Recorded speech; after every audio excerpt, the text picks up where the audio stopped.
Bien, bonjour à tous et toutes.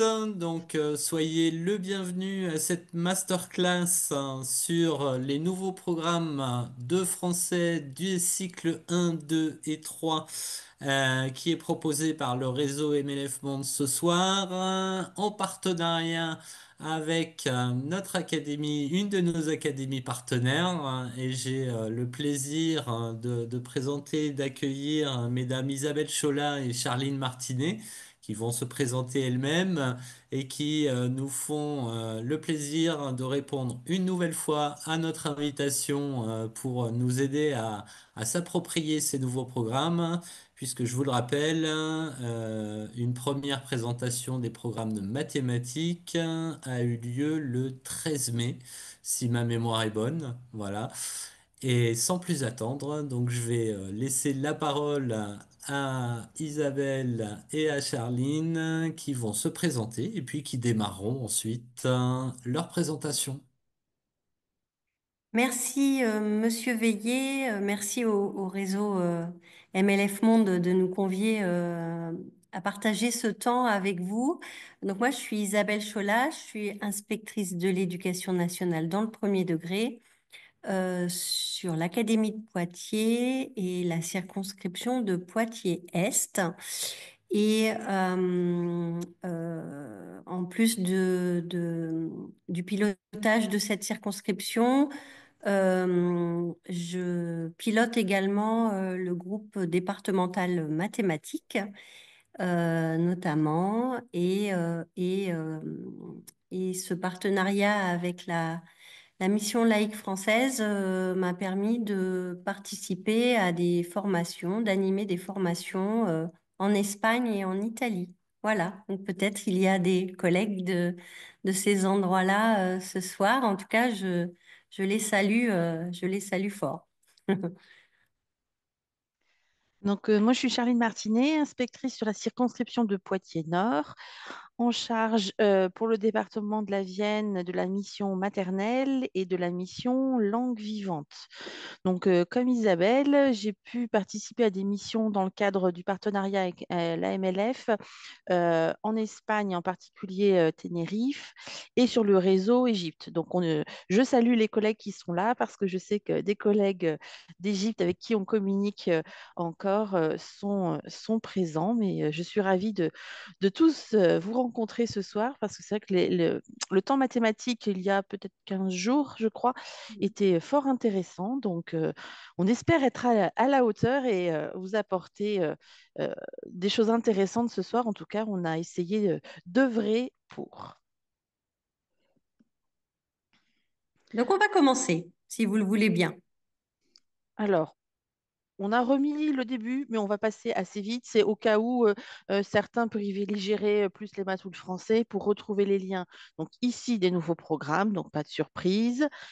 Sur la diapositive suivante, les enjeux qu'on avait évoqués la dernière fois avec, donc aujourd'hui, nous allons faire un focus beaucoup plus sur le français, avec l'idée de renforcer certains automatismes, mais au service donc de la compréhension du sens et surtout de cette production langagière. C'est sortir en fait de l'exercice de grammaire, on va dire, pour aller vers plus large. Donc je caricature bien sûr en disant ça, mais c'est un des enjeux, on va dire, qui est derrière. Sur la diapositive suivante, on vous a remis les liens vers les guides parce qu'on reste persuadé que ce sont vraiment des choses très intéressantes et on sait qu'il y en a d'autres qui sont en cours d'écriture et qui ne devraient pas tarder à sortir. Donc, je pense que ça, c'est très, très bien. Et surtout, ce sont vraiment des guides qui sont des bases. Je vous conseillerais donc plus spécifiquement ce soir le guide de la grammaire du français du CP à la sixième. Pourquoi? Parce que c'est vraiment un guide qui, au-delà de toute méthode, permet de se mettre au clair sur les différents sujets alors, liés à la grammaire, qu'est-ce que moi je dois savoir en tant qu'enseignant, qu'est-ce que mes élèves doivent savoir, les corpus qui peuvent être proposés et la progression du CP jusqu'à la sixième. C'est vraiment un outil, alors ne pas aller le lire in extenso, hein, c'est se dire, ben voilà, aujourd'hui on va travailler sur tel point de grammaire, je vais regarder ce qu'il y a dans ce guide. Alors il fait 300 pages, donc c'est pour ça que je le dis in extenso, c'est imbuvable. En revanche, regarder point par point, c'est vraiment un guide qui permet de se mettre au clair sur tous ces éléments-là. Donc vraiment, n'hésitez pas, entre autres, à le consulter au-delà de toute méthode que vous pourrez utiliser. Il est vraiment très, très intéressant. Sur la diapositive suivante, on vous a remis donc ce qui faisait la spécificité de ces programmations, c'est-à-dire des repères en maternelle en fonction de l'âge des élèves, parce qu'on sait que jusqu'au CP, un peu moins après, mais l'âge de l'enfant a un impact fort, et c'est une évidence, hein, sur ce qu'il peut apprendre et sur la capacité qu'il a à progresser. Donc là, on a vraiment des repères qui sont plus cohérents avec ce que l'on rencontre sur le terrain. Alors, je passe assez vite parce qu'on en a déjà parlé sur la partie mathématique et c'est l'idée de ne pas passer trop de temps là-dessus non plus. On revient ici sur justement ces repères de fréquence qui sont présents dans les programmes de français également et qui sont très intéressants parce qu'à chaque fois que vous faites une formation, on vous dit, ben, ça, il faut en faire tous les jours. Oui, mais est-ce qu'il n'y a pas justement un dosage à avoir par rapport à ça? Et là, vous avez vraiment des repères précis en fonction du niveau des élèves. Donc là, on a plutôt pour le cycle 2, mais il y a la même chose pour le cycle 3. En maternelle, c'est pas présenté tout à fait de la même manière, mais on a ces repères aussi pour aider les élèves à justement rebrasser ces notions le plus régulièrement possible. Donc ça, c'est vraiment intéressant pour justement se répartir les choses entre collègues, se répartir aussi sur des progressions, des programmations. Ça peut être vraiment quelque chose de pertinent parce qu'on passe beaucoup de temps à se dire, est-ce que ça, on va le faire en début d'année, à tel niveau, etc. Sincèrement, là, on a des outils fonctionnels avec ces programmes où on peut justement très rapidement euh, construire des progressions à l'intérieur des cycles, mais surtout une progression à l'intérieur d'une école, de la petite section au CM2. Et c'est vraiment aussi tout le but de notre présentation ce soir, de voir comment de la maternelle jusqu'au CM2, même si on ne ferait pas d'incursion sur la sixième, ces programmes sont une vraie cohérence, euh, plus forte encore que les programmes précédents. Ouais. Pour juste compléter ce que vient de dire Charline, ce tableau de fréquence des temps d'apprentissage, euh, vous avez tous les sous-domaines sur la même page par cycle. Et en fait, vous avez donc un aperçu global très pratique pour voir le sens en fait de notre action en classe. Et vous pourrez de ce fait probablement mieux percevoir la nécessité de régularité qui sont liées à ces nouveaux programmes et à la progressivité, cycle 1, cycle 2, cycle 3. Et dans ces programmes, on a aussi, et ça je trouve ça intéressant, des liens vers les gestes professionnels attendus des enseignants. Ça, c'est une vraie nouveauté, c'est quelque chose qui n'existait pas sous cette forme-là dans les précédents programmes, où on recommande certaines postures, certaines manières de fonctionner qui sont en lien justement avec cet enseignement explicite et structuré. Alors, ça laisse de la place à la liberté pédagogique, il n'y a pas de souci. Je tiens juste à préciser que la liberté pédagogique, c'est pas je fais ce que je veux comme je veux dans ma classe. Ça veut dire que sur la base des programmes, je vois comment avec mes élèves, je peux les aider à progresser. Et donc, c'est cette adaptation-là que l'on a, mais les programmes restent les programmes.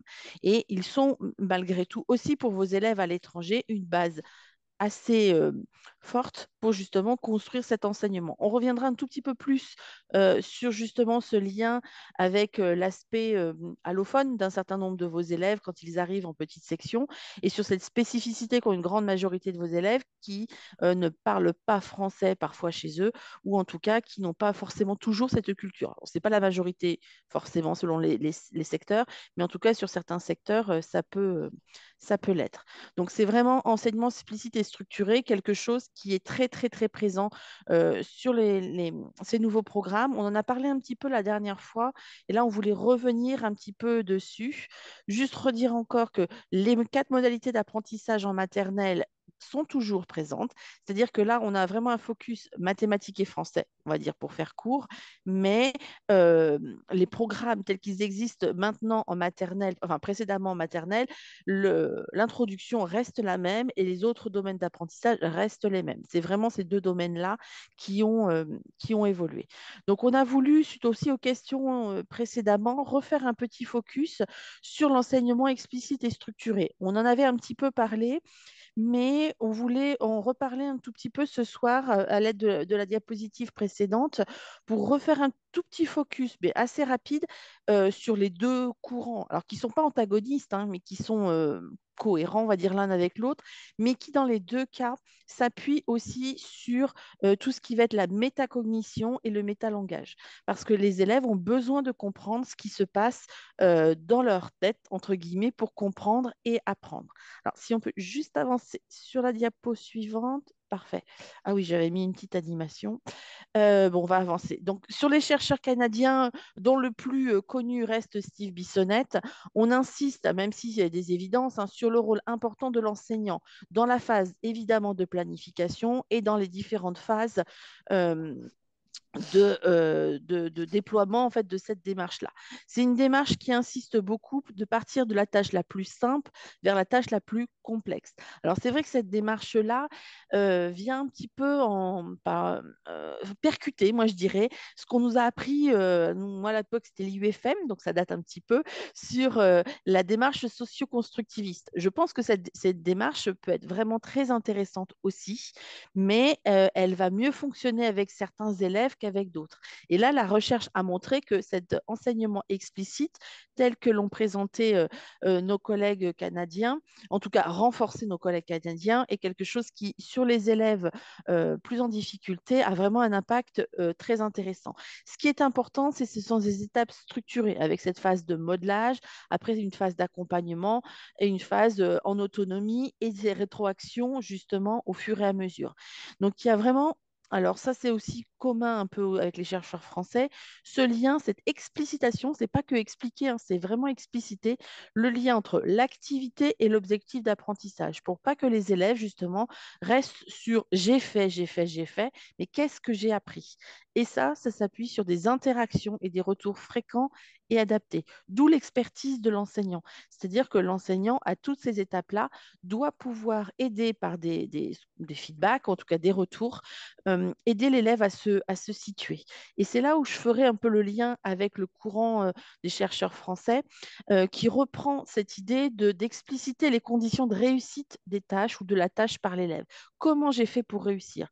On en parlait justement avec Isabelle. Je donne souvent un exemple qui pour moi parle beaucoup. Alors je ne sais pas si vous connaissez ce jeu Rush Hour, c'est plein de voitures et de camions qui sont mélangés sur une plaque et on a une voiture rouge qu'il faut faire sortir. Donc, il faut en avancer certains, en reculer d'autres. Donc, à force de les manipuler dans tous les sens, ben, cette voiture, elle va finir par sortir. Mais ça va être le hasard. Il n'y aura pas forcément de stratégie. Et quand l'élève, vous lui demandez ben, comment est-ce que tu as fait, ben, souvent, ils ne savent pas. Alors, qu'est-ce que l'élève aura appris? Il aura appris que ben, à force de bouger, ça va marcher. OK, c'est une première étape. Mais à un moment, il faut qu'il soit conscient de qu'est-ce que j'ai fait? Qu'est-ce que j'ai fait pour anticiper? Qu'est-ce que j'ai fait pour que ça a fonctionné? Qu'est-ce que j'ai vu comme erreur? Et ça, l'apprentissage par l'erreur, que ce soit les deux courants, c'est quelque chose qui est vraiment très important.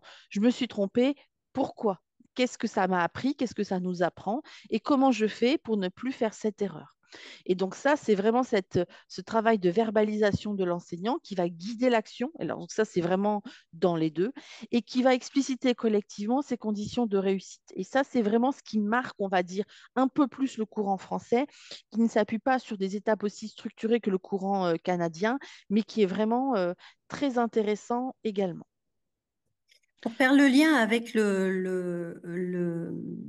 ce qu'on peut voir dans les programmes, que ce soit cycle 1, cycle 2 ou cycle 3, vous allez voir que vous aurez ce terme enseignement explicite, structuré et progressif comme un phare dans la nuit dans les trois programmes.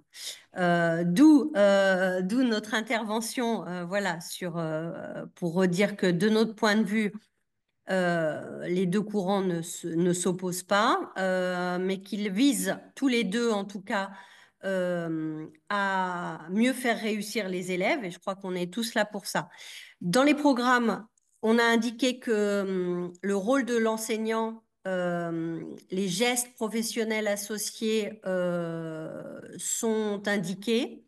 Alors, vous pourrez nous dire, ah bah oui, mais pourquoi mettre ça dans les programmes? C'est notre métier, on le sait. Oui, en fait, bien évidemment, vous le savez, mais vous savez également que l'enseignement est un métier extrêmement complexe et que ces repères qui vous sont donnés sur les gestes professionnels à avoir à tel ou tel moment, c'est pour mieux vous guider dans l'action. Dans l'action, on n'a pas le temps de réfléchir, il faut qu'on y aille, et donc il faut qu'on ait en arrière-plan toutes ces informations-là. Donc, ne prenez pas mal le fait qu'on parle de votre rôle d'enseignant dans les programmes. Au contraire, c'est vraiment pour guider, aider. Et vous savez très bien que nous avons de très jeunes collègues qui démarrent et comme des collègues beaucoup plus expérimentés. Donc chacun va y trouver matière pour exercer. Et du coup, on ne laisse pas ça de façon implicite. Vous voyez, on le montre à tout le monde. Et c'est ça l'intérêt de ces nouveaux programmes, à mon sens. Ça permet de rassurer aussi, de se dire, Mm. mais effectivement, c'est de cette manière que je l'aborde. Ok, ça veut dire que c'est cohérent avec ce qui m'est proposé. Et certains points, se dire, ah oui, effectivement, ça, c'est quelque chose que je faisais, que je fais un peu moins. Et donc, c'est vraiment quelque chose qui permet de se remettre aussi à jour parce qu'on a tendance à parfois s'enfermer dans une petite routine qui fonctionne bien. Et ça, c'est aussi l'avantage de l'expérience.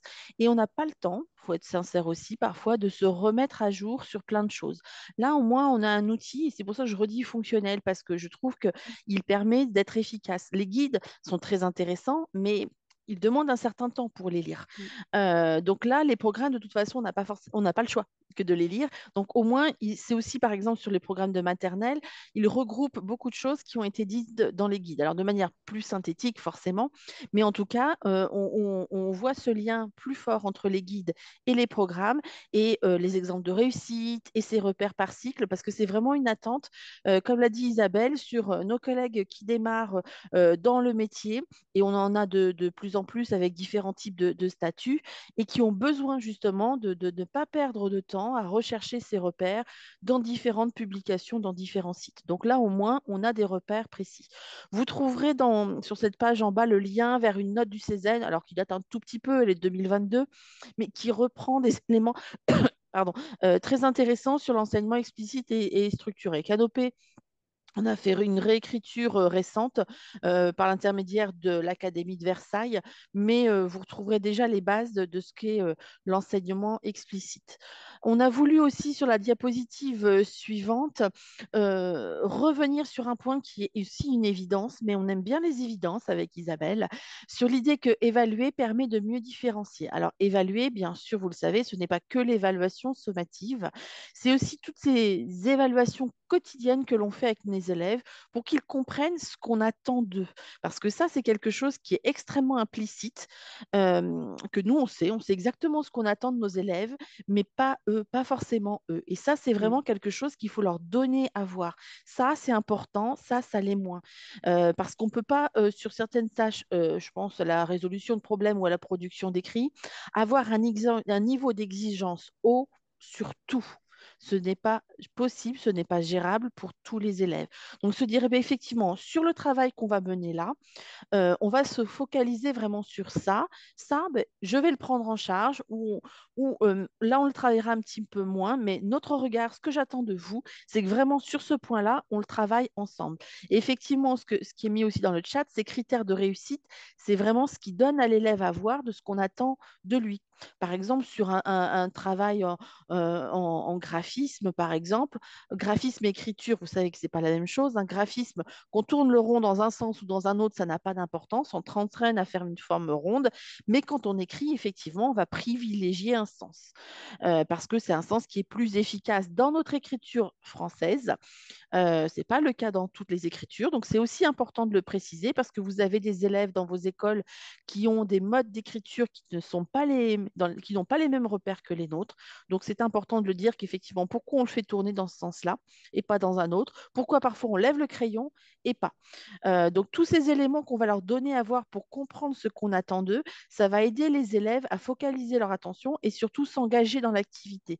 Parce qu'ils savent que sur d'autres points, ils peuvent être un peu moins performants, ils savent peut-être pas encore, mais ça, ils vont y arriver et on va les aider à progresser. Ce sentiment de compétence, ce sentiment d'efficacité, c'est vraiment quelque chose d'important pour les élèves parce que beaucoup se dénigrent en disant bah, ça, je ne sais pas faire, je n'y arrive pas. Et se dire, ben, tu n'y arrives pas encore, mais tu vas y arriver, c'est important, mais ce n'est pas suffisant. Et donc, en leur donnant des repères sur ce qu'on attend d'eux, sur la manière dont on va étayer, et tous ces éléments-là sont liés à cette évaluation au quotidien que vous faites avec vos élèves. Et donc là, la différenciation, on citait quelques tout petits exemples, hein, c'est justement ce travail en groupe de besoins. La gestion de l'espace classe, c'est un élément important aussi qui participe à la différenciation de votre classe. L'emploi du temps. L'emploi du temps avec si on peut éviter les tunnels maths et français le matin. Alors on sait qu'il y a des pics de concentration un petit peu plus forts le matin, mais en même temps, il faut aussi voir ce qu'on demande à nos élèves, qui est parfois aussi assez dense. Et même nous, en tant qu'adultes, on aurait du mal à tenir ces espaces de réflexion très longs. Je vais juste donner un petit repère qui, moi, me reste en tête depuis fort longtemps, qu'on m'avait donné et qui, je trouve, aide à voir un peu les choses. Un élève de CP 30 minutes de concentration équivaut à quasiment 4 heures de concentration pour un adulte. Alors, je ne sais pas vous, mais moi, j'ai déjà assisté à des conférences de 3 ou 4 heures. Je ne suis pas concentrée pendant 3 ou 4 heures. À des moments, la concentration flanche et on passe à autre chose. Donc, c'est pour ça qu'il faut faire attention à ces durées et que la gestion de l'emploi du temps en fonction de l'âge de l'élève est vraiment extrêmement important dans la différenciation. Alors, on va rentrer un petit peu dans le cœur du sujet. Donc, on va parcourir du cycle 1 au cycle 3. Donc là, on a repris des points qui participent aux 3 cycles avec l'enseignement du vocabulaire comme une priorité. Et on sait que c'est un sujet aussi qui vous anime dans vos écoles, en particulier, hein, parce que on a des élèves qui arrivent et qui, pour la plupart, n'ont pas de bagage langagier en français. On a aussi sur le geste d'écriture quelques éléments, mais bon, ça, on le reverra un peu plus précisément. Mais on a vraiment cet enseignement du vocabulaire qui va être transversal sur un certain nombre de choses et pas qu'au cycle 1, je dirais. Mm. Si on veut faire un petit focus sur les nouveautés du programme de cycle 1, on a quelque chose qu'on faisait un petit peu déjà, mais sur l'articulation. Donc, on y reviendra dans quelques instants pour voir un petit peu ce qu'on peut attendre, mais articuler distinctement, c'est quelque chose qui n'était pas présent dans les précédents programmes, tout comme la notion de syntaxe dès la petite section. En fait, cette notion de syntaxe est appuyée sur une enquête panel qui a été faite en 2021-2022 sur, je crois, 5000 élèves de petite section. Et cette enquête nous disait que plus de 80% des élèves de petite section sont en capacité en janvier de pouvoir faire des phrases simples. Donc, c'est pour ça que dans ces programmes sont apparues la notion de syntaxe, parce que les élèves peuvent, la majorité le peuvent. Après, on a toujours ces 20 et quelques, enfin 20%, on va dire, je crois que ça devait être un petit peu moins, mais presque, d'élèves qui vont soit ne pas parler, soit être en grande difficulté. Mais pour les autres, on peut avoir cette exigence de formulation de phrases simples. On a un petit changement de titre. On aime beaucoup ça en maternelle. On passe du découvrir le principe alphabétique à acquérir les habiletés phonologiques et le principe alphabétique. Vous voyez, entre la découverte et l'acquisition, il y a quand même un pas en avant qui est très fort. Acquérir, ça veut dire qu'on attend à la fin de la grande section que les élèves aient acquis des habiletés phonologiques et acquis le principe phonologique. C'est possible.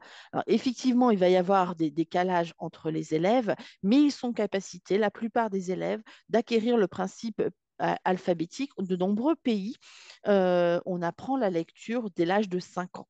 Alors qu'en France, c'est vrai que c'est un peu plus décalé, en tout cas dans les programmes français en tout cas.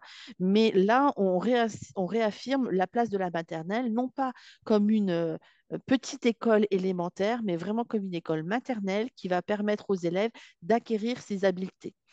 Et un autre changement sur commencer à produire des écrits, à produire des Mm. premiers écrits. Oui, les élèves sont en capacité de produire des écrits dès la maternelle.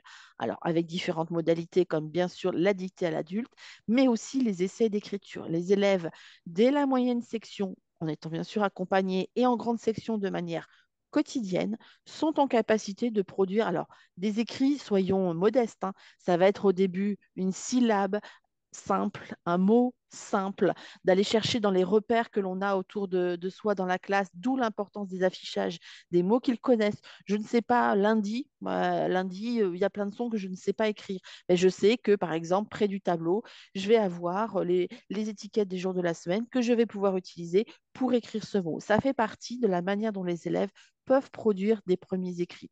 Et ils en sont capables. Je sais qu'Isabelle a aussi de l'éducation prioritaire, j'en ai eu dans une précédente circonscription, des élèves en mois de janvier en REP plus avec un IPS très très bas. Parce qu'il y a eu aussi tout un travail qui a été mené précédemment, étaient en capacité d'encoder des mots. Alors certains c'était des syllabes et d'autres des mots de 3 à 4 syllabes. Donc, et je peux vous garantir qu'un bon nombre n'étaient pas forcément. Alors, ils étaient tous nés en France, mais ils avaient leur famille qui n'était pas forcément née en France. Donc, j'en parle parce qu'il y a cette parallèle avec vos élèves qui peuvent avoir ce contexte allophone dans leur famille ou en arrivant dans vos écoles. Donc, c'est possible et les programmes le confirment. Les chercheurs sont très clairs sur ce point. Alors, sur la diapositive suivante, on voit donc deux éléments dont on a parlé un petit peu. Donc, le développement de la syntaxe pour enrichir bien sûr le vocabulaire et surtout avoir cette première approche de la grammaire. Vous savez, ces élèves qui parfois font des petites erreurs dans leur formulation de phrases, mais qui sont nécessaires pour continuer à apprendre. Donc, certes, c'est une erreur, mais en même temps, il faut la valoriser tout simplement en reformulant la phrase de l'élève. Alors, pas systématiquement non plus, ça, vous savez le faire, mais il faut avoir cette idée que les élèves vous répondent le plus possible avec des phrases. Alors, je modère bien sûr avec des élèves de petite section, on a dit 80% à partir du mois de janvier, mais justement, leur donnant à voir des phrases, à entendre des phrases, cela va les aider à produire cela. Sur l'articulation, on attend justement à la fin du cycle qu'ils soient en capacité d'articuler les 36 phonèmes. Et je dis bien à la fin du cycle. Donc ça veut dire que les élèves, il va falloir leur laisser aussi du temps. Moi, j'ai parfois des enseignants qui s'inquiètent parce que, on va dire, on est au mois de janvier et on a un élève de petite section qui a encore des difficultés d'articulation. Pas de panique, l'orthophonie, c'est peut-être pas pour tout de suite.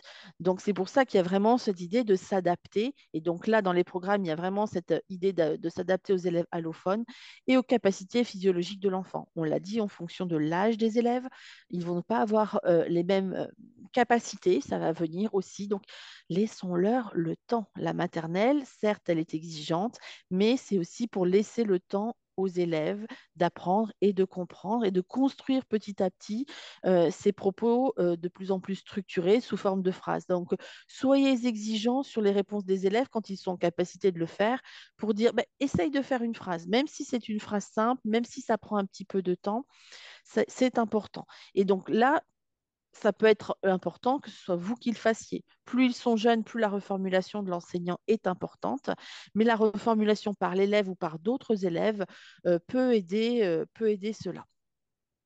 Si on veut justement faire un tout petit focus sur ce langage oral, ce qui est recommandé dans les programmes, c'est justement d'avoir des séances avec un objectif précis. Le bain de langage ne suffit pas pour apprendre une langue. Il faut des séances spécifiques, soit pour faire parler, et donc là, on va moins se focaliser sur comment dire, l'exigence de la langue. Les idées, c'est que les élèves produisent. Mais à des moments, on va apprendre à parler. Et là, on va justement se concentrer sur des structures syntaxiques précises, sur un lexique précis qu'on va travailler avec les élèves. Alors, de différentes manières, on y reviendra dans la diapositive suivante, mais là, c'est vraiment l'idée de se dire, dans cette séance, quel est mon objectif? Alors, il y a des séances langage, mais je dirais que dans tous les domaines d'enseignement, quels qu'ils soient, vous allez avoir aussi des objectifs langagiers. Je suis en séance de motricité, je suis en séance sur la découverte du monde, etc. Quels sont les mots que je veux que mes élèves retiennent? Et les autres, c'est pas grave. C'est pas l'urgence pour l'instant. Mais c'est vraiment important de se dire que ce n'est pas réservé qu'à une séance, on va dire, de langage spécifique. Petit focus sur les petits parleurs et les non-parleurs. C'est important de leur laisser du temps. D'accepter les silences, d'accepter les blancs, parce que vous savez que ces élèves ont parfois du mal à démarrer. Et alors, c'est vrai que c'est pas facile parce que la journée passe vite, mais si on ne leur laisse pas le temps, et même s'il y a au bout d'un moment, il y a pas forcément grand-chose qui sort, mais c'est bien, tu as essayé, écoute, la prochaine fois on recommencera et je suis sûre que tu arriveras. Ce qui peut être intéressant, c'est de leur laisser aussi la capacité de répéter ce qu'un copain vient juste de dire. C'est pas grave. Déjà, s'il est capable, un petit parleur ou un non-parleur, de répéter ce que le copain vient juste de dire, c'est déjà très bien. Petit à petit, il va aller plus loin, mais c'est déjà une étape. Non, non, mais ça a déjà été dit. Ben, oui, mais en même temps, chez un petit parleur, c'est déjà quelque chose de bien de pouvoir répéter. Ça veut dire que, un, il est capable de l'articuler correctement. Deux, il est capable de mémoriser tout ce qui a été dit et de le redire dans le bon sens. Donc, chez un petit parleur ou un non-parleur, c'est déjà très bien.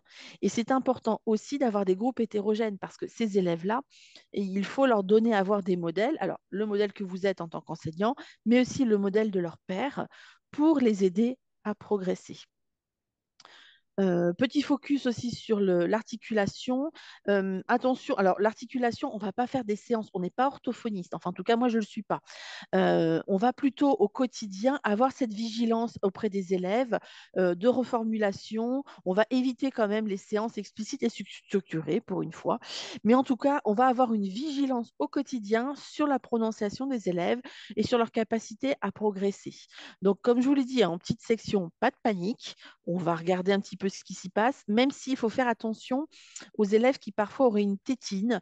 Et on sait qu'avec les tétines, le positionnement de la langue peut être problématique. On le voit sur certains sons où la langue va rester soit sur le bas du palais et plus rarement sur le haut, et ne va pas s'avancer sur le devant de la bouche parce que justement la tétine le bloque. Donc ça peut être un petit point de vigilance à avoir pour encourager les familles qui utiliseraient peut-être un petit peu trop, ou en tout cas qui laisseraient leurs enfants parler avec une tétine. L'idée, c'est pas de l'interdire parce que certains enfants peuvent en avoir besoin pour s'endormir ou autre, mais c'est qu'on ne parle pas avec une tétine. Donc, après, je ne sais pas quelle politique vous avez en maternelle dans vos écoles, mais moi, je n'ai pas de, va dire, de blocage là-dessus, au contraire, mais en parlant, non, on ne parle pas avec une tétine. Alors, sur le vocabulaire, non, c'est la diapositive d'après. On est revenu en arrière. Là, il faut qu'on Ouais. avance. Encore. Non, oh, non, on revient en arrière. Voilà, parfait. Alors, ce schéma-là, qui est présenté pour le cycle 1, est exactement le même en cycle 2 et en cycle 3. Il s'appuie en particulier sur le travail de Micheline Cellier, avec ce travail où on va justement euh, contextualiser, c'est-à-dire qu'on va apporter des mots aux élèves. Ça ne viendra pas tout seul, hein, qu'ils soient allophones ou non. Les mots, le vocabulaire et la syntaxe ne viendra pas tout seul auprès des élèves. Il faut leur apporter ces nouveaux mots. Attention à la variété, de ne pas se focaliser uniquement sur les noms. Les adjectifs et les verbes sont extrêmement importants. On nous donne des repères en maternelle avec l'idée d'apporter par période 2 à 3 corpus. Alors 2 en petite section, 3 en grande section. Alors pas de panique, ces corpus peuvent être intégrés aux autres domaines disciplinaires. Et c'est se dire, ben voilà, de manière explicite en tant qu'enseignant, je me note quels sont les mots, les noms, adjectifs et verbes que je veux faire travailler avec mes élèves. Par exemple, je vais prendre une séance de motricité. C'est un peu plus facile par rapport au verbe d'action, mais on pourrait trouver d'autres exemples. Ben, on va faire par exemple rouler, rouler vite, rouler lentement, marcher vite, marcher lentement, marcher en avant, marcher en arrière. On va marcher sur une poutre, on va marcher sur un tapis. Donc, vous voyez, tout ce vocabulaire va être regroupé autour d'une thématique. Et ces corpus de mots, donc ça, c'est tout le travail de catégorisation. Donc, on a catégorisé, on a justement ce travail où on va faire du lien. du lien au niveau du sens, au niveau de la forme, au niveau de la proximité de phonologie, donc c'est la proximité de ce qu'on entend. Il y a des mots de la même famille qui se ressemblent beaucoup. Donc c'est vraiment tout ce travail de lien, parce qu'en fait, nos neurones dans le cerveau se connectent grâce aux liens qu'on fait entre les différentes connaissances. Et ça, c'est vraiment quelque chose de fondamental pour les élèves. Si par exemple, vous travaillez sur les vêtements, ben, comment les élèves vont pouvoir les mémoriser? Ben, par exemple, on va parler de tout ce qu'on peut mettre sur les jambes. Donc, ça, les jambes, ça va être les pantalons, les jupes, ça peut être les robes. C'est important de créer ces liens. Je vais donner un petit exemple qui va peut-être plus vous parler en tant qu'adulte, mais qui, moi, m'a beaucoup marqué. L'apprentissage des verbes irréguliers. Je ne sais pas vous, mais moi, on me les a fait apprendre par ordre alphabétique. Donc, bonne élève, je les ai appris par ordre alphabétique. Et mes enfants ont découvert une autre méthode que je trouve bien plus intéressante et qui les ont aidés à mémoriser. Ils ont appris les verbes irréguliers par type de verbe irrégulier. Vous savez bien qu'on en a, c'est tous les mêmes. Par exemple, cat, cat, cat, pat, pat, pat. Et on a d'autres qui sont aussi les mêmes, begin, began, begun, par exemple. Et donc, ils ont appris les verbes irréguliers en les regroupant autour de justement ces régularités. Et donc, forcément, ça les a beaucoup plus aidés à les mémoriser qu'un apprentissage par ordre alphabétique. Euh, donc, effectivement, tous ces liens que vous pouvez faire, et je vois que des collègues connaissent Apprenti Langue, on a vraiment ces thèmes, mais un thème, c'est intéressant ce qu'ils font dans Apprenti Langue parce qu'on a aussi des verbes et des adjectifs, et la thématique crée du lien, mais le thème, ce n'est pas suffisant pour que les élèves arrivent à mémoriser. Donc, qu'est-ce que je vais mettre sur ma tête? Est-ce qu'un casque et une casquette, c'est la même chose? Est-ce qu'un home, même si je pense que le home peut attendre avant qu'on l'aborde avec des élèves en maternelle, on peut le ranger dans la catégorie des casques. Qu'est-ce qu'un casque finalement?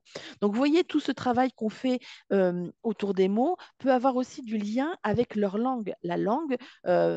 Leur langue maternelle, parce que les langues s'enrichissent les unes des autres. L'idée, c'est de ne pas cloisonner. Quand on fait ce travail d'observation entre les langues, il y a forcément des points communs. Alors, vous maîtrisez mieux que moi, ça c'est certain, entre la langue du pays où vous enseignez et la langue française. Et faire ces ponts, c'est aider les élèves, surtout les plus fragiles, à comprendre qu'on n'oppose pas leur langue quotidienne, leur langue à la maison, de la langue de ce qu'ils vivent à l'école. Au contraire, elles s'enrichissent l'une l'autre. Et c'est vraiment ça qui est important dans cette phase de catégorisation pour les aider à mémoriser, pour les comprendre, à faire du lien. Et ça, c'est des choses qui peuvent être faites aussi en vous appuyant sur la langue du pays. Parce qu'il y a peut-être des choses, et je pense en particulier à des élèves de petite section, si c'est tout en français, ils ne vont pas arriver à le comprendre. Donc, l'idée, c'est de ne pas exclure, mais, et ni non plus d'être le référent d'eux, mais au contraire de montrer qu'on a cette expertise et qu'on est capable de faire du lien. Donc, n'hésitez pas, si c'est possible, bien sûr, de vous faire aider par les enseignants, parce que alors moi, je parle sous le contrôle de ce que j'ai observé, donc je ne peux pas dire dans les autres écoles, mais il y a forcément dans les écoles où j'ai été des cours dans la langue d'origine ou en tout cas dans la langue du pays. Donc, pourquoi pas prendre contact avec ces enseignants-là ou l'enseignant d'anglais, parce qu'il y a beaucoup d'écoles aussi qui démarrent l'enseignement de l'anglais très tôt. Comment on travaille tous ensemble pour créer ces liens? Et donc, cette phase de catégorisation va être corrélée à des activités de mémorisation, avec plein de petits jeux, plein de manipulations qu'on va pouvoir avoir à faire, avec bien sûr du matériel, parce que les élèves, en particulier en maternelle, en ont encore plus besoin. Là, tout ce que je viens de vous dire est valable en cycle 2 et en cycle 3. Il n'y a pas de différence fondamentale sur la manière dont les élèves vont pouvoir à la fois donc contextualiser, c'est-à-dire on leur apporte, catégoriser pour justement, enfin, contextualiser et apprendre et à faire des liens, et après recontextualiser. C'est-à-dire qu'on va l'utiliser maintenant tout ça dans de la production d'écrit. Alors, en dictée à l'adulte, la dictée à l'adulte n'est pas exclue pour les élèves de cycle 2 et du cycle 3. Ça peut être un bon moyen pour aider les élèves. Ça va être de la production qu'on va accompagner, mais on viendra sur la production d'écrit un petit peu plus tard. Donc c'est important parce que souvent, on ne lit pas la production d'écrit à cette phase de vocabulaire. Et on dit, alors je l'ai entendu dans les écoles où j'ai été, mais je les entends aussi dans mes écoles en métropole, ah mais non, mais les élèves, ils n'ont pas de vocabulaire, ils savent pas, ils font des phrases phrases simples alors qu'on a travaillé sur les phrases complexes. Je dirais que c'est malheureusement assez universel et ça montre justement la nécessité de faire ce lien avec l'enseignement du vocabulaire parce que ça ne vient pas tout seul, ça ne va pas plouc. Les structures syntaxiques et le vocabulaire ne va pas apparaître comme ça par magie. Les élèves ont besoin qu'on leur apporte cela.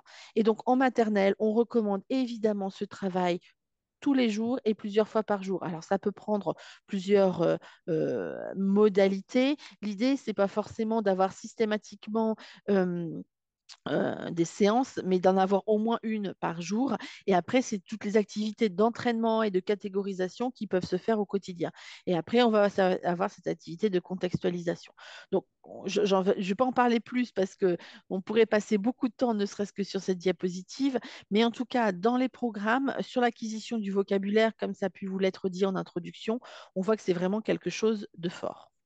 Et je vois le temps qui avance et je suis désolée, je suis trop bavarde.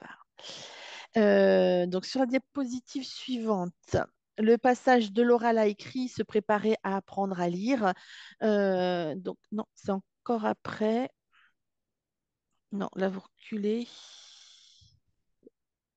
Ouais, voilà.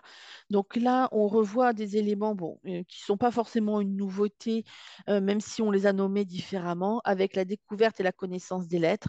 Les évaluations nationales sont un très bon moyen de savoir où en sont vos élèves quand ils arrivent en CP.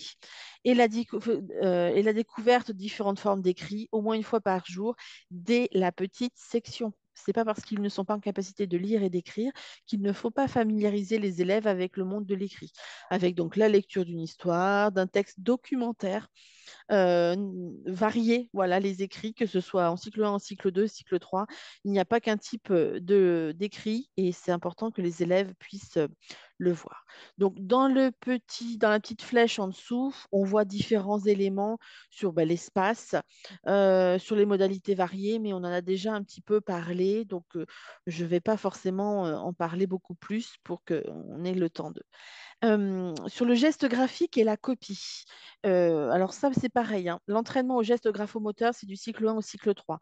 La recherche, et je citerai Denis Alamargo, a montré que les schémas, on va dire les schémas d'écriture s'installent à partir de l'âge de 9 ans, à partir du CE2 à peu près. Mais encore, il peut y avoir des décalages. Mais avant, les élèves ont besoin d'énormément d'entraînement.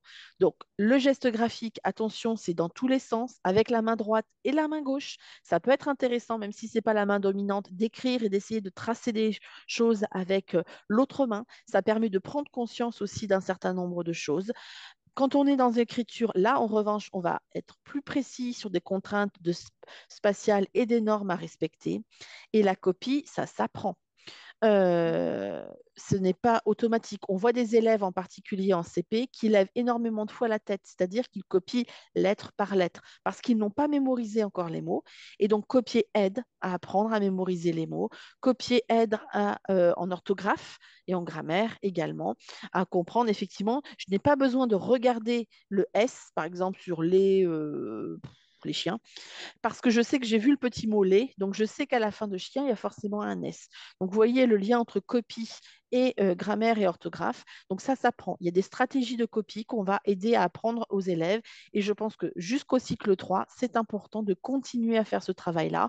Nous, il faut penser que sur les langues étrangères, les élèves ont des compétences en copie qui sont souvent inférieures à ce qu'ils peuvent faire dans leur langue maternelle. Donc, si on ne leur apprend pas, ça ne viendra pas non plus tout seul. Et donc, c'est quelque chose qu'on doit, voilà, comment on gère ça au quotidien. Je sais que c'est pas toujours évident, mais il faut penser à ces repères-là pour que justement les élèves puissent continuer à progresser.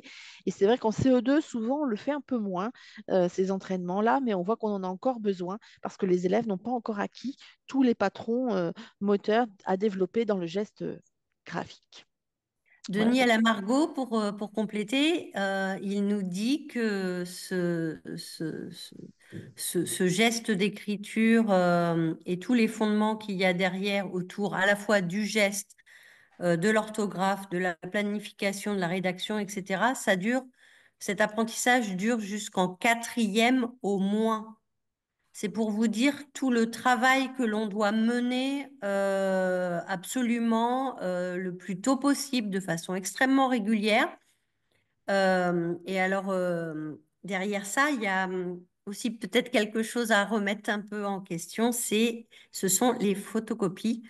Parce que bah, le temps qu'on passe à remplir des trous sur une photocopie, c'est pas la même chose que d'apprendre à copier un texte, à être rapide dans la copie.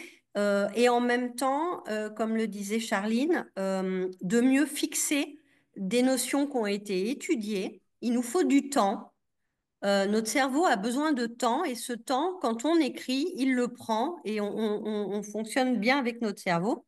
Et puis peut-être aussi de redonner leur utilité aux cahiers qui ne sont pas que des endroits où on colle des pages. Voilà. Je suis entièrement d'accord.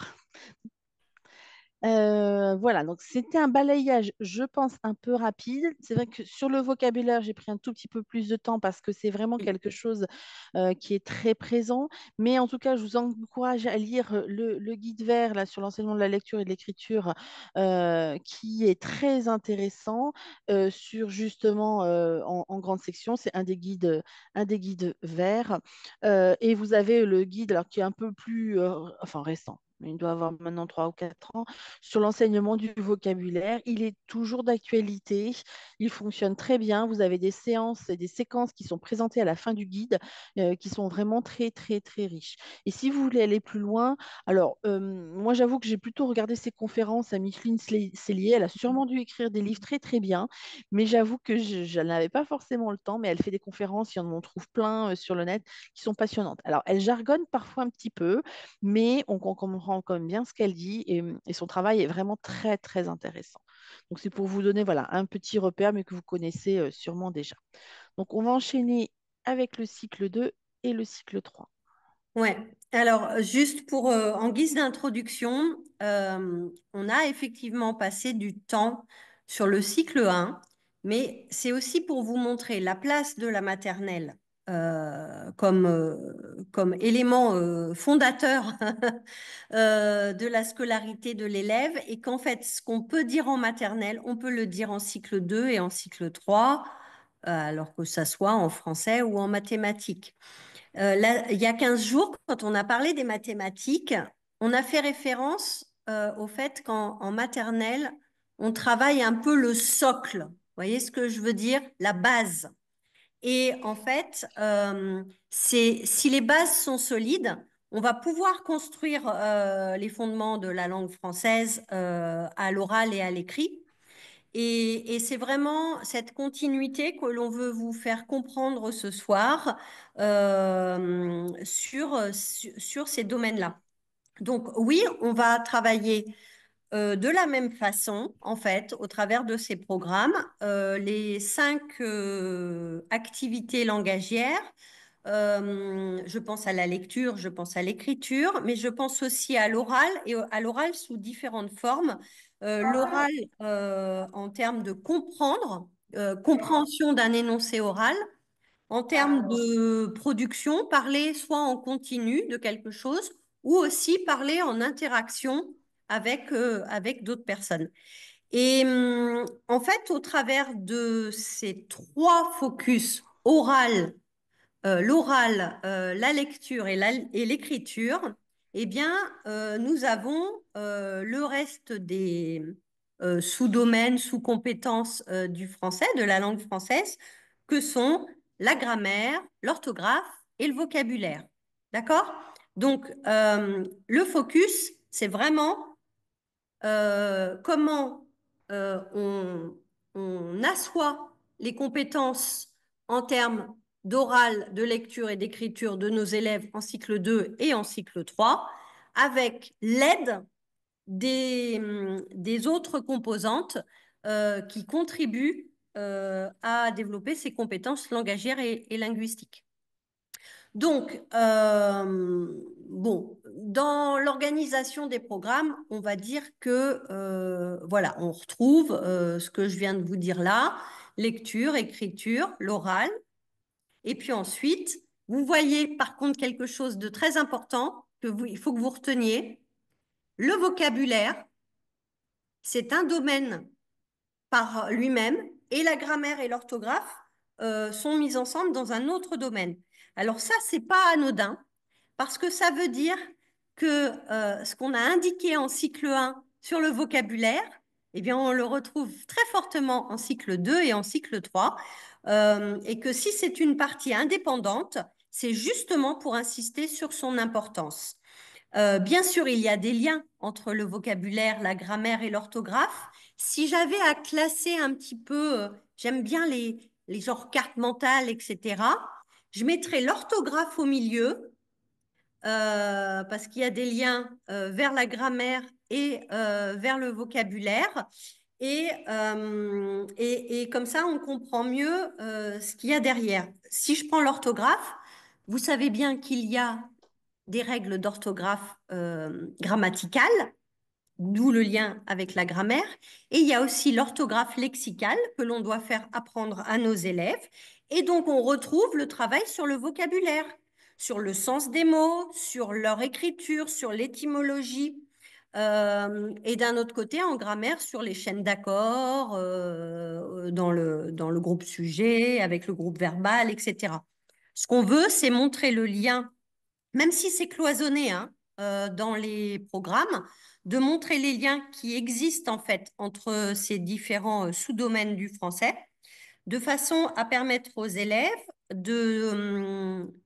d'éveiller leur curiosité et leur vigilance sur les mots, leur orthographe et les règles de grammaire qui vont permettre de mieux comprendre, de mieux parler, de mieux écrire.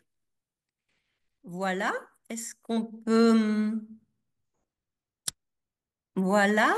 Donc, bon, le vocabulaire, vous l'avez compris.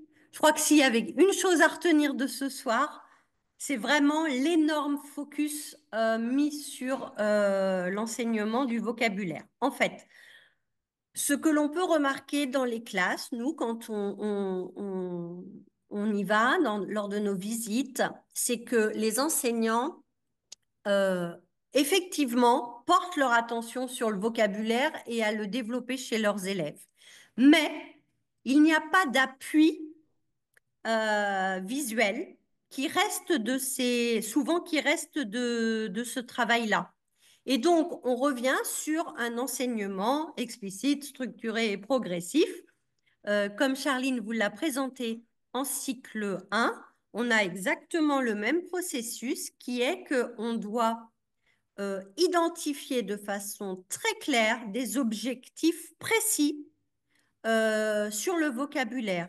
On sait que les élèves de maternelle apprennent de façon très exponentielle un certain nombre de mots, mais ça reste jusqu'à maintenant encore trop implicite. Et il faut qu'on pointe les catégories, il faut qu'on les aide à faire des liens les uns avec les autres pour mieux intégrer le sens, pour mieux intégrer l'orthographe, etc. Et ça, en production également, lorsqu'ils vont produire un échange, de façon à trouver le mot juste pour exprimer voilà, leur idée. C'est vraiment important de cette façon-là. Et puis, un mot pour un mot en lui-même, nous on le voit dans les évaluations nationales d'entrée en CP par exemple, même si le travail a été fantastique en maternelle, les mots quand ils sont sortis de leur contexte, eh bien on voit des résultats très décevants par rapport à la compréhension de mots lus dans des phrases ou dans des textes. Et donc, il faut qu'on donne des éléments aux enfants, aux élèves, sur lesquels ils vont pouvoir s'appuyer sur le contexte ou sur la morphologie pour comprendre de façon autonome le sens, inférer le sens des mots. Donc, des stratégies, ils en ont besoin. Ils ont besoin de traces écrites. Ils ont besoin, vous le verrez dans les programmes, on parle d'outils personnels de collecte et de structuration. qui vont les accompagner tout au long du cycle avec des remémorations de corpus qu'ils auraient pu voir auparavant. Donc, ce sont bien des outils qui vont pouvoir se transmettre de cycle en cycle. Cycle 1, on a appris un certain nombre de corpus. On est censé avoir appris un certain nombre de corpus. On le passe au cycle 2 pour pouvoir le réactiver de temps en temps, etc. Et bien sûr, poursuivre le travail d'apprentissage de nouveaux mots. Voilà, donc vous l'aurez compris, le vocabulaire est vraiment un sujet fondamental. La lecture, alors, quand on est en cycle 2, bien évidemment, il n'y a pas de nouveauté là-dessus, c'est l'enseignement du décodage. Par contre, là, encore une fois, on a fixé des seuils de façon à pas perdre de temps et à avancer assez rapidement pour que les élèves puissent être en réussite sur cet apprentissage de la lecture, parce que c'est dur, c'est compliqué. Et si on n'arrive qu'à lire qu'à la fin de l'année de CP, c'est trop long pour ces élèves-là, hein, voilà. Mais ça n'empêche pas ce travail du décodage, le travail sur la compréhension, il ne faut pas en faire l'impasse, mais avec des textes qui seront peut-être pas les mêmes que les textes de décodage, qui seront lus par l'enseignant, etc.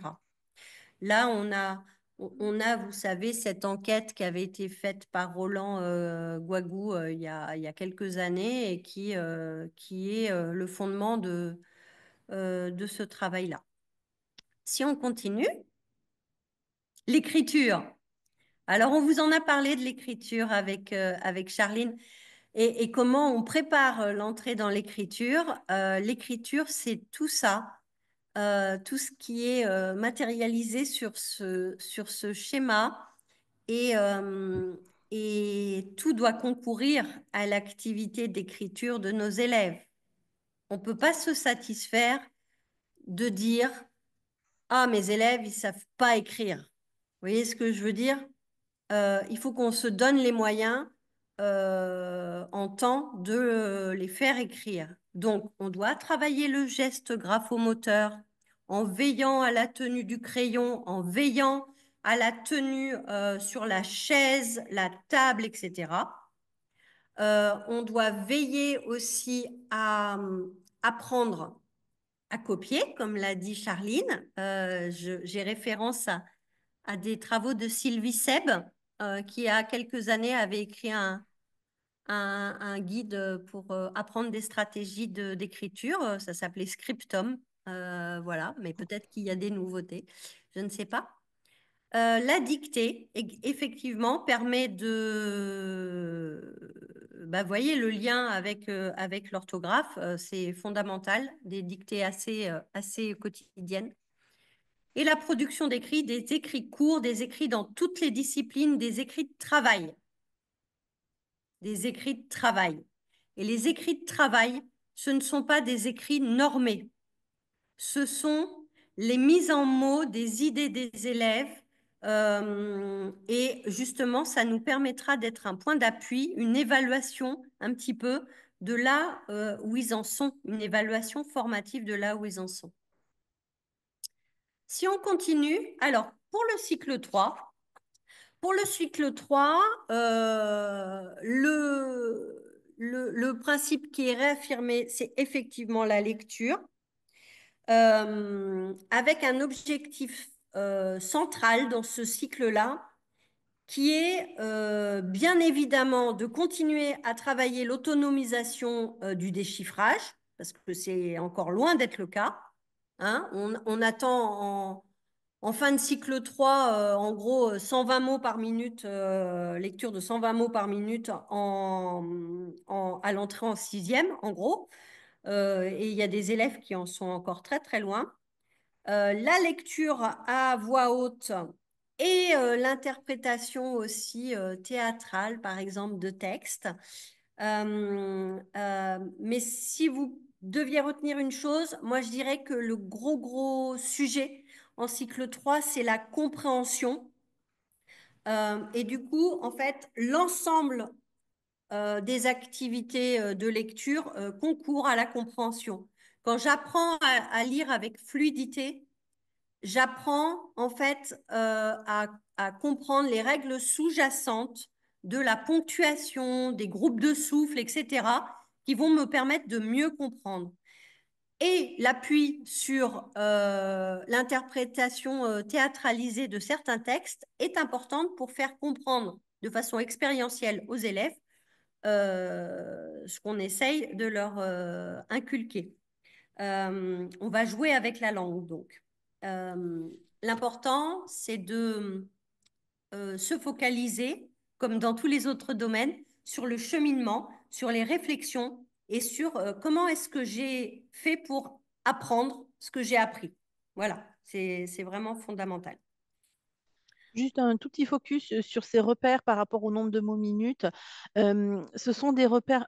L'idée, c'est pas forcément d'arriver à 200 mots minutes pour les élèves. On n'est pas sur un phénomène de mieux. Plus il y a de mots, mieux c'est. Alors, effectivement, on a des repères. L'idée, c'est de tendre vers ces repères. Mais si un élève à la fin du CP est déjà à 50 mots minutes, c'est déjà très bien. L'idée, c'est pas forcément d'augmenter, c'est que justement, dans les repères qui sont donnés, on doit avoir cette expressivité, cette intonation qui est prise en compte. Si c'est lire le plus vite possible, ça n'a pas d'intérêt en tant que soi. Et les repères qui sont donnés, les textes qui sont utilisés dans les évaluations nationales sont suffisants pour vraiment ces repères-là. Donc, ne cherchez pas, voilà, le côté, moi, ce que j'ai déjà entendu en conseil école-collège, le côté mitraillette, en fait. Il faut qu'ils lisent le plus Hmm. possible.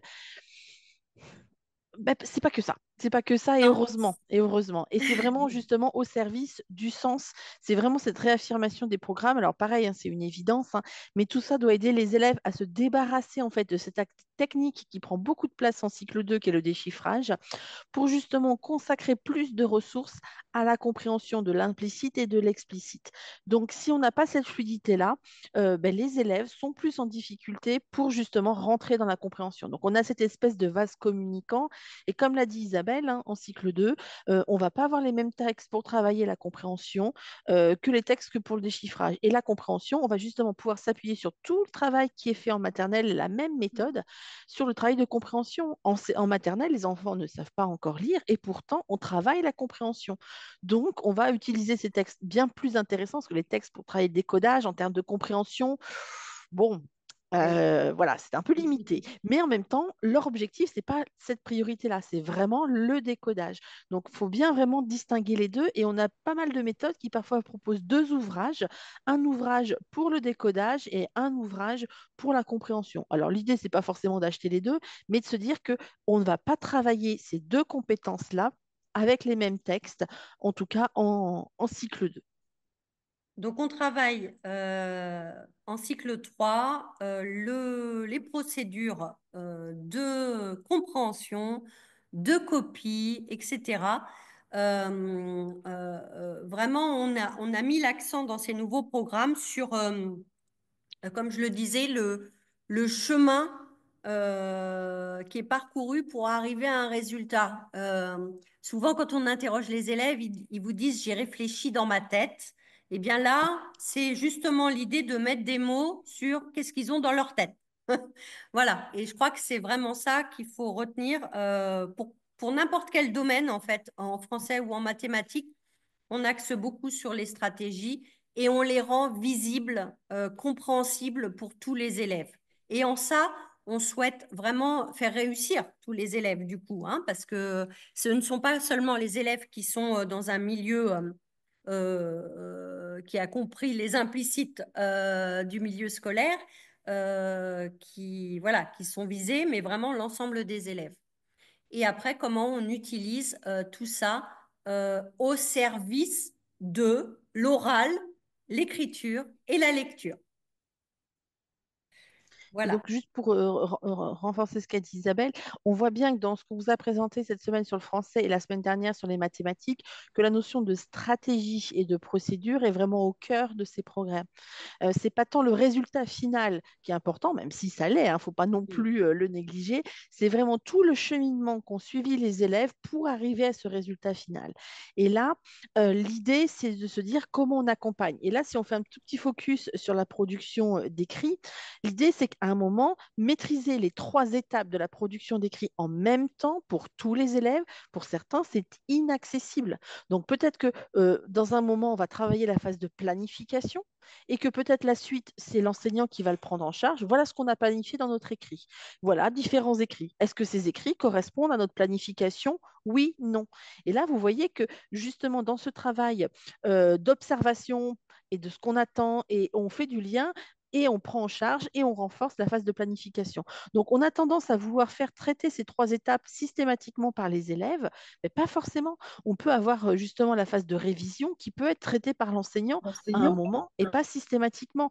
Donc attention à ne pas surcharger aussi les élèves par rapport à ces étapes-là, parce que parfois certains n'en sont pas capables. Et parfois, on peut leur donner cette étape de planification et c'est eux qui vont mettre en mots, etc., etc. Donc, vous voyez, c'est les curseurs en fait que vous allez pousser en fonction de la stratégie que vous allez vouloir développer par rapport à ça. L'objectif doit être très clair pour les élèves, pour vous, sur ce que vous voulez à tel moment, sur telle production d'écrit, en sciences, etc. Et même au cycle 3 pour répondre à la question de la collègue, regardez, nous, adultes, on n'arrive pas non plus. On n'y arrive pas à tout planifier, tout organiser en même temps et on a besoin de revenir. Moi, j'aime bien les post-it, voilà, je note mes idées, après je me promène avec mes post-it, voilà. Chacun a différentes façons de faire et donc il faut qu'on fasse prendre conscience aux élèves de ça. Euh, pas trop de surcharge cognitive. Donc, qu'est-ce qu'on se fixe comme objectif aujourd'hui? Voilà, à tel moment, dans telle discipline, sur tel écrit. Et on les félicite et on les encourage pour voilà, toutes les productions qu'ils essaieront d'avoir. Il faut qu'ils éprouvent du plaisir, voyez, à cette tâche. C'est comme la lecture, hein, il faut qu'ils éprouvent du plaisir. Euh, Au travers de vos établissements, avec l'enseignement des langues vivantes étrangères, il faut vraiment faire le lien avec la didactique de ces langues vivantes étrangères et de, de faire les liens, comme le disait Charline, entre les différentes langues en présence et de montrer combien la langue est vivante. Vous voyez ce que je veux dire? C'est pas quelque chose qui reste dans les livres ou qui n'est pas accessible. Voilà, la langue, on s'en sert pour communiquer avant tout. Donc, faites-en des objets de communication. C'est vraiment important. Je crois que c'était la dernière diapositive. Non, il y avait toute la partie grammaire et orthographe qu'on avait Ah oui, volontairement mis oui. à la fin parce que justement, on voulait insister sur cette partie lecture et écriture et comme l'a dit Isabelle sur la diapo là, avec les programmes, que c'était au service en fait de tout cela et en lien avec les besoins d'écriture. On a tendance à peut-être parfois trop Mm. instrumentaliser l'apprentissage de la langue et l'entraînement est utile, mais parfois au détriment du sens et des besoins que l'on en a pour écrire. À quoi ça sert de savoir que c'est l'infinitif d'un verbe? À quoi ça sert de savoir que ce mot est au féminin et au masculin? Donc, c'est aussi ça, c'est quel est le sens? Donc, OK, on va faire un exercice pour faire du tri, etc., etc. On va observer, etc. Mais pourquoi? À quoi ça va me servir, à quel moment je vais le réutiliser. Et c'est pour ça que c'est important. Et du coup, on fait le lien avec les premières phrases écrites par les élèves, même si elles ne sont pas très riches, etc., ou très normées, eh bien, elles peuvent servir de point d'appui pour savoir quels sont les apprentissages qu'il va falloir mener et le montrer aux élèves. Et donc, ce n'est pas aujourd'hui la leçon sur je ne sais pas quelle notion de grammaire ou d'orthographe. C'est cette notion, on va faire cette séance de grammaire ou d'orthographe parce que dans nos écrits ou dans nos lectures, on a remarqué que. Et à ce moment-là, c'est un vrai chantier qu'on essaye de comprendre. C'est pas la simple leçon qu'on fait apprendre aux élèves. Alors après, oui, il faut de l'entraînement, beaucoup d'entraînement pour automatiser, et vous savez combien c'est long. Parce que même nous adultes, si on se relit pas, on se rend compte qu'on fait des erreurs nous-mêmes d'orthographe, alors que les règles, on les connaît. Donc voilà. Euh, Encore une fois, montrer le chemin, montrer le chemin nécessaire pour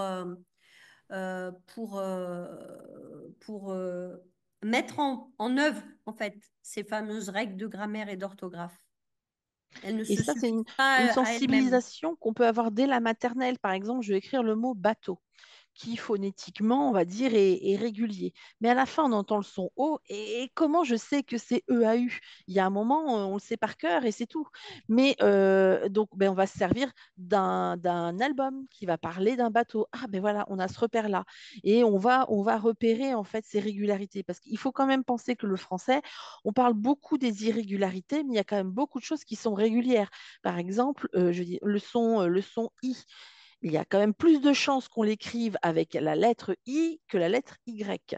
Et pourtant, quand on travaille justement l'entrée par le son, et c'est pour ça que maintenant on en entrée plutôt par le graphème que par le phonème, c'est que se dire que dans le français, allez, il y a 9 chances sur 10 que ce soit la lettre I.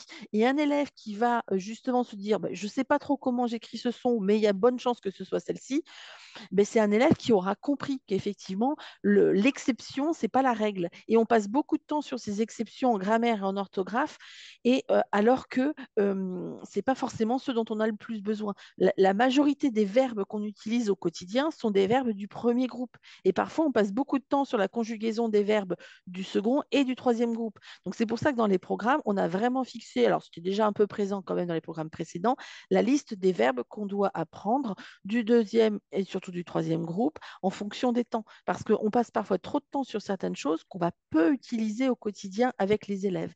Et il y a l'idée aussi dans ces programmes, comme sur les mathématiques, que les notions les plus complexes soient abordées le plus tôt possible.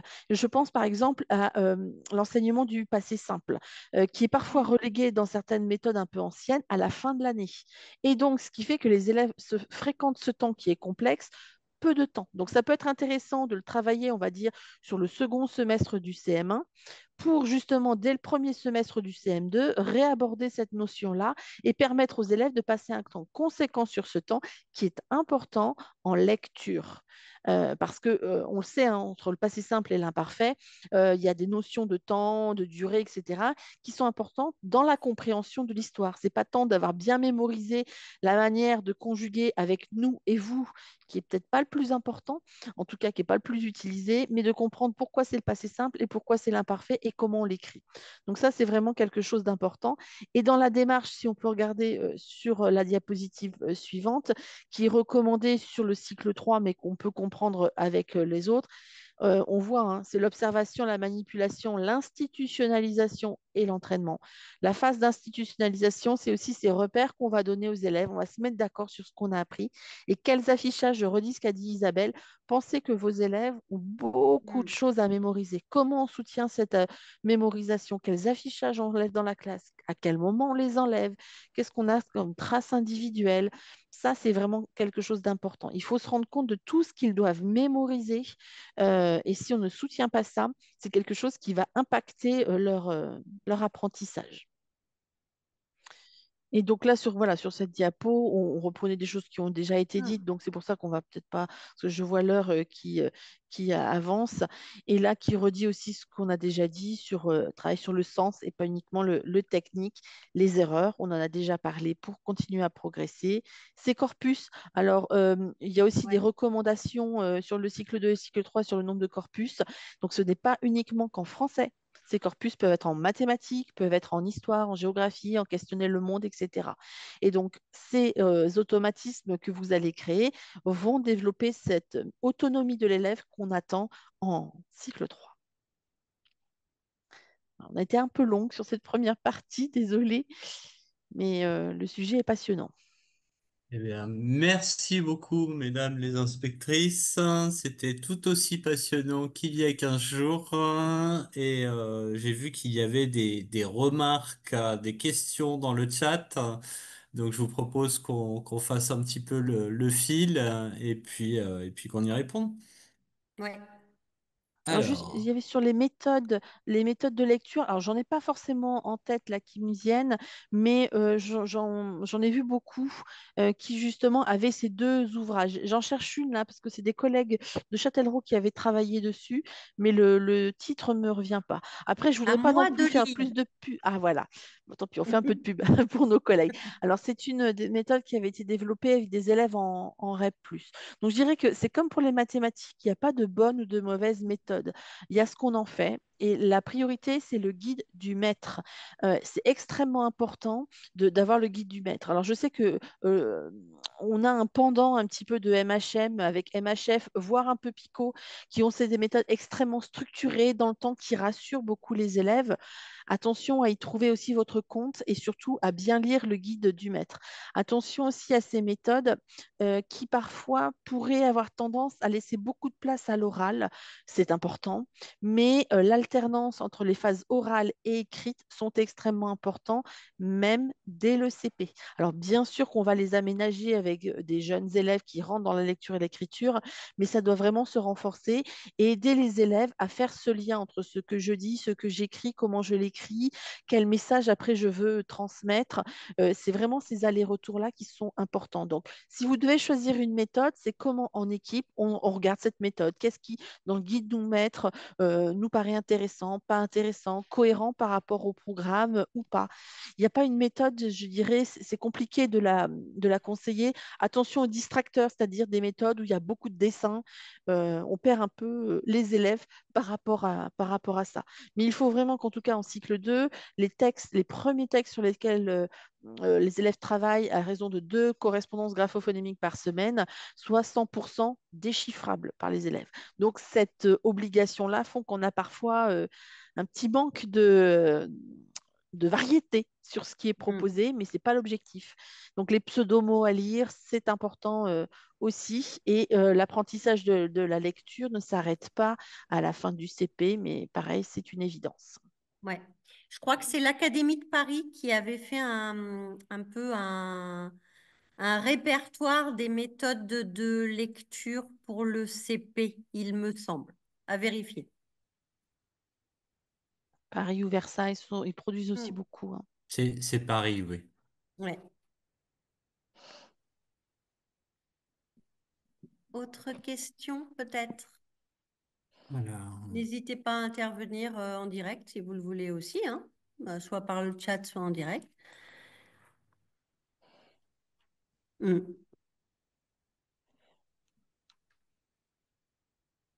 je me souviens plus si vous avez évoqué pendant la présentation, parce qu'avec la gestion de la file d'attente, c'était un peu compliqué. Il y avait une question pour le langage oral. Que pensez-vous de Pierre Péroz? Mm.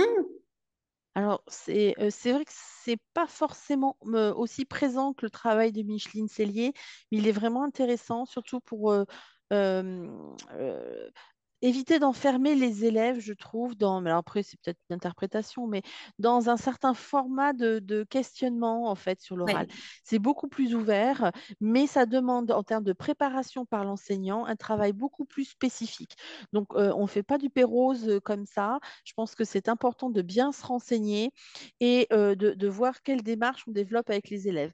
Mais vraiment, c'est une démarche très intéressante, moi, je trouve, mais oui, qui demande peut-être un petit peu plus d'appropriation que la démarche de Micheline Cellier. Mais bon, ouais. euh, On voit effectivement cette méthode parfois utilisée, beaucoup moins, par exemple, que des méthodes comme Naramus, qu'on voit quand même pas mal. Elles sont, je pense, assez complémentaires en fait. Mais comme le dit Charline, ça nécessite d'arriver à soi-même se canaliser. Vous voyez ce que je veux dire? Faut pas C'est-à-dire que enfermer, hein. on arrête de poser des questions en veux-tu, en voilà, et en interrogeant, on va dire, les plus rapides. Justement, l'objet est là de permettre à tous les élèves de pouvoir s'exprimer. Alors d'abord, évidemment, les plus grands parleurs, et puis après, les petits parleurs, parce qu'ils vont copier les formulations des autres, se les accaparer, et elles sont donc assez modélisantes. Mais pour en avoir parlé avec des conseillers pédagogiques qui forment un petit peu sur cette démarche, euh, on se remet un peu en cause soi-même.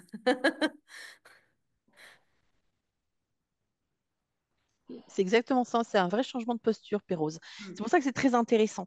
Mais bon, voilà, ça demande effectivement un petit peu plus de temps. Et ce pas de côté, on va dire, par rapport à des habitudes hein, de questionnement, en fait, autour de la compréhension. Mais en même temps, il y a pas mal de métacognition aussi avec Pérose. On s'interroge sur, voilà, est-ce que c'est ce que j'ai voulu dire, comment j'ai voulu le dire. Enfin, il y a aussi tout ce travail qu'on fait avec les élèves et qu'on pourrait accompagner.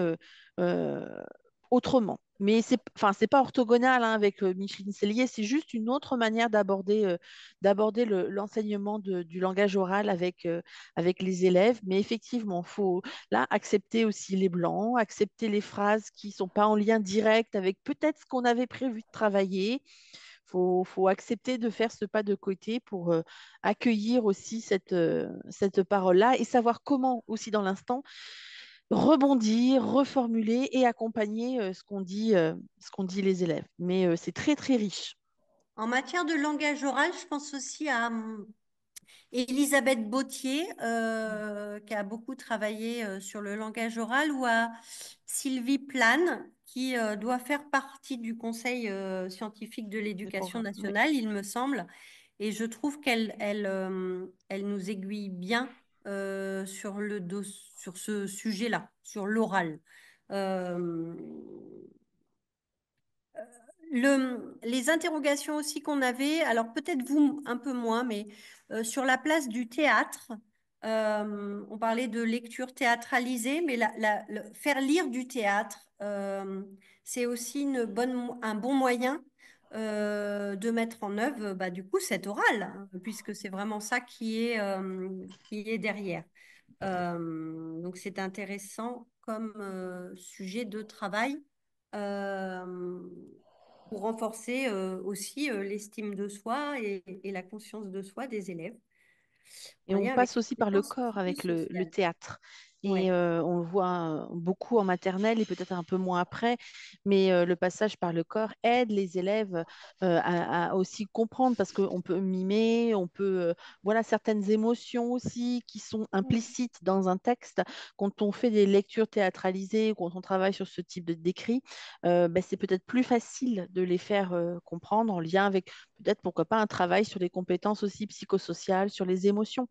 Donc, les corpus là, qui sont évoqués dans les programmes, ce n'est pas un corpus, je le redis, uniquement en français. C'est un corpus qui peut être ciblé, c'est exactement comme un maternel, hein, c'est-à-dire se dire, dans ce domaine d'enseignement, qu'est-ce que je vais attendre comme vocabulaire qui soit utilisé par les élèves. Et donc ça, je dirais que c'est cycle 1, cycle 2 et cycle 3. Et je pense que ça doit vous parler encore plus, puisque vous avez des élèves qui justement, dans la langue maternelle, n'est pas forcément le français. Euh, Ouais. donc, il y a une Le, question là-dessus. le, Pardon. l'idée de corpus, c'est bien d'avoir une notion très précise de ce qu'on veut enseigner. Ça peut être effectivement par thème en lien avec une discipline, avec un événement de la classe, avec une sortie, avec des lectures, bien évidemment. Mais les corpus de mots, ils sont pas forcément qu'en lien avec des thématiques. C'est très intéressant de relier des mots par leur morphologie avec le même suffixe, le préfixe, le radical et compagnie, ou avec le même son.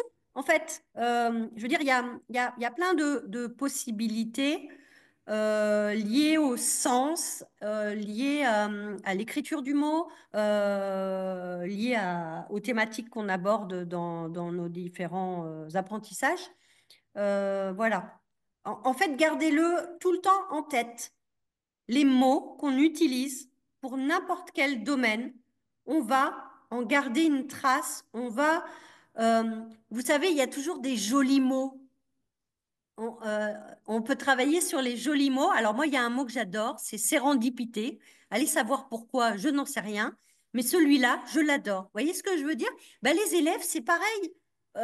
Faites jouer les émotions dans cette affaire-là. Les élèves, ils vont avoir envie peut-être de garder une trace de leurs jolis mots du jour ou je ne sais quoi. Vous voyez ce que je veux dire? Et c'est très personnel.